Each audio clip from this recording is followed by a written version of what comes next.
कहवा के पियर माटी कहाँ के कुदार हो। कहवा के पियर माटी कहाँ के कुदार हो। कहाँ के पाँच सुहागिन माटी कोड़े जास हो। कहाँ के पाँच सुहागिन माटी कोड़े जास हो।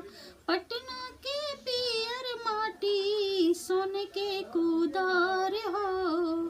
पटना के पियर माटी सोने के कुदार हो। छपरा के पाँच सुहागिन माटी कोड़े जास हो। छपरा के पाँच सुहागिन माटी कोड़े जास हो। माटी कोड़िया कोड़ी भरले दउरवा हो।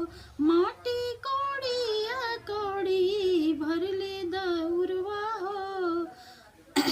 से माटी चूल्हा सीझे कोहरत के भात हो।